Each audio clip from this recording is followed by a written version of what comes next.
नमस्कार, जय हिंद। मैं हूँ राजेश डामर। पब्लिक वॉइस में आपका बहुत-बहुत स्वागत है। जैसे कि हम जानते हैं कि कल जिला पंचायत में अविश्वास प्रस्ताव भाजपा के द्वारा लाया गया था। उसी को लेकर कल वोटिंग भी हुई थी।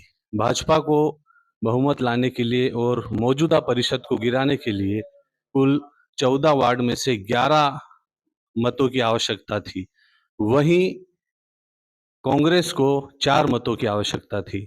तो कांग्रेस ने बढ़त बनाई है और कांग्रेस का जो गढ़ कहा जाता है जिला पंचायत की सीट वो बरकरार है। हमारे साथ मौजूद है जिला पंचायत अध्यक्ष सोनल जी भाबर। अभी कैसा लग रहा है आपको कल की स्थिति में जो माहौल बना था? पहले आपको कैसा लग रहा था? क्या सीट बच पाएगी या फिर भाजपा अपना चमत्कार दिखा देगी? देखिए कल जो हुआ अविश्वास के सामने विश्वास की जीत। मुझे पूरा भरोसा था कि हम जीतेंगे और जीत कर आगे आएँगे क्योंकि अ, जिस तरह से हमारी चल रही थी जिला पंचायत उसमें अविश्वास जैसा कुछ था ही नहीं। ज़बरदस्ती बिना तथ्य के इन्होंने अविश्वास लगा दिया और आज तक मुझे बताया भी नहीं गया कि किस बिंदु पे अविश्वास लगाया गया था। और मतलब कल की जो आप घटना देखिए कि भाजपा आई 7 महिलाएँ साथ में थी इनके साथ में और वोट उन्होंने गिरे और वो अपना अविश्वास दाखिल ही नहीं कर पाई। मतलब हमारे पक्ष में उनको 11 पूरे करने थे, वोट वो पूरा ही नहीं कर पाई, तो कहीं न कहीं मतलब हमारी लोकप्रियता तो है ही, तभी तो हमारी जीत हुई। इस जीत का श्रेय आप किसे देना चाहेंगे? इस जीत का श्रेय मेरे झाबुआ जिले के हर कांग्रेस से मतदाता का, हर कार्यकर्ता का, हर बड़े से लगाकर छोटे नेता का और हमारे सदस्यों का है। एक दिन पूर्व शांति राजेश डामर, गेंदाल डामर और राजेश डामर को भाजपा के सपोर्ट करने के विरोध में पार्टी आलाकमान ने निलंबित कर दिया था। फिर आपके मन में कुछ ऐसा भाव आया कि एक मत हमारा कहीं न कहीं भाजपा की तरफ जा रहा है। उस समय कैसी स्थिति थी? नहीं देखो हम मतलब जब वो गए हैं, हम हमसे बिछड़ के गए हैं, परिवार के सदस्य हमसे बिछड़ के गए हैं, तो एक बार वो बात करके देखते, उसके बाद जाते तो अलग बात बनती। और जो उनको कांग्रेस की सदस्यता से निलंबित करा गया, ये आलाकमान पार्टी का निर्णय है, उसमें हमारे पर्सनल कुछ भी नहीं है।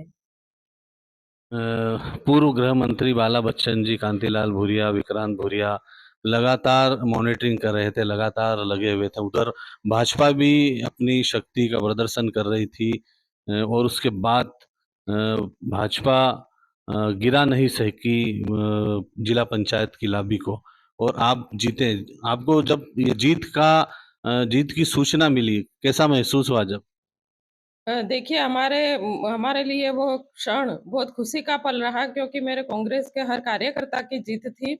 इतने दिनों से हम 8 दिन पहले से जब से अविश्वास का नोटिस मिला था तब से ही हमारे लोग परेशान हो रहे थे और मुझे अपनी खुशी से ज़्यादा जो हमारे कांग्रेस के लोग जो खुशी हुई उन उस ये सोच से ही मैं बहुत उत्साहित हुई। अ, भाभी जी, क्या लगता है आपको जिले में क्या ऐसी समस्या है जो पंचायत राज के द्वारा और जिला पंचायत के द्वारा आप पूरा करना चाहती हैं? देखिए जिले में ऐसी कई समस्याएँ हैं क्योंकि मैं तो गाँव से जुड़ी हूँ और मैं अक्सर गाँव में मेरा दौरा होता रहता है और मैं हर झोपड़ी तक, हर बड़े मकान तक, हर तरह के गाँव में के आंगन में जाके बैठती हूँ, तो समस्याओं का तो कोई अंत ही नहीं हुआ है। जो भाजपा कह रही है कि हमने बिजली, पानी, सड़क सारी सुविधाएँ दे दी, तो उन्होंने सड़कों की माला ज़रूर बिछाई है, पर उसके अलावा वो कुछ भी नहीं कर पाई है। गाँव में बैठा जो अंतिम व्यक्ति है, उस तक वो अपनी योजनाओं का लाभ लाभ तो पहुँचा ही नहीं पाए हैं। ये तो आप मेरे से ज़्यादा आप लोग भली-भाँति इस बात से परिचित हैं। भाभी जी, आपने कल एक बयान दिया था जीत के आने के बाद कि भाजपा महिलाओं को बढ़ाने का काम करती है, लेकिन कहीं न कहीं जिला पंचायत के पद पर जो आप बैठी हैं, एक महिला हैं, उनसे कहीं न कहीं डर भाजपा को लगा। इस बयान पर आप क्या कहना चाहेंगी? देखिए, जो भाजपा के महिला और हितैषी के जो दावे हैं, वो बिल्कुल खोखले हैं। मतलब आप देख रहे हो कि आज जो जिला पंचायत का अविश्वास लाया गया है, वो किस परिस्थिति में लाया गया है? जहाँ पर मतलब देश का हर नागरिक सरकार जो सेना है, वो आपको रिक्वेस्ट कर रही है, आपको विनती कर रही है कि नागरिक जहाँ है, वहाँ रुके। ऐसे समय में ये लोग घर की महिलाओं को लेके क्योंकि वो महिलाओं को यहाँ से ले गए तो करीब-करीब उनमें 7 महिलाएँ वोटर की थी, जिला सदस्य थी। तो उनको उनके बच्चों से दूर और लेके और कहीं जगह सुरक्षित करने के फिराक में चल रहे थे, तो अपने घर में रखते, महिलाओं को घर से बाहर निकाल के ले गए। ये बहुत ही गलत करा उन्होंने और जो उनके मंत्री जी द्वारा हमारी सेना की जो कर्नल है सोफिया कुरैशी जी के बारे में उन्होंने कितना गलत बयान दिया है उसके बारे में आज तक उनके प्रधानमंत्री जी का या मुख्यमंत्री जी का कोई बयान नहीं आ पाया है, उन पे कोई कार्यवाही नहीं की गई है। तो ये कैसी महिला हितैषी सरकार और 33% और 50% आरक्षण की बात कर रही है ये, तो भाई महिलाएँ आप लोगों द्वारा चुनी गई महिलाएँ निर्वाचित हो चुकी है, उन्हें तो आप पद से गिरा रहे हैं। फिर कौन-सी महिलाओं को आप आरक्षण देने की बात कर रहे हैं? तो ये तो बिल्कुल खोखली बातें हैं।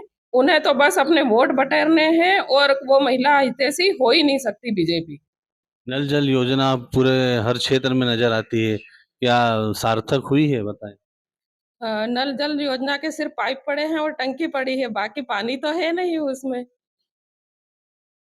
तो ये आपने सुना जिला पंचायत अध्यक्ष सोनल जी भाभर को, जो भाजपा की कार्यप्रणाली से नाराज़ भी हैं, साथ ही जीत का श्रेय वो उनकी पार्टी के नेताओं को, कार्यकर्ताओं को देती है और साथ ही उन्होंने जिस प्रकार से अविश्वास प्रस्ताव भाजपा के द्वारा लाया गया था, उसका खंडन किया है और जीत के वो वापस जिला पंचायत के पद पर काबिज़ हैं और बरसों से जो सीट जिला पंचायत अध्यक्ष की कांग्रेस के पलड़े में है, वो आज भी बरकरार है। तो इस इंटरव्यू पे आप अपनी राय ज़रूर दें। जय हिंद, जय भारत।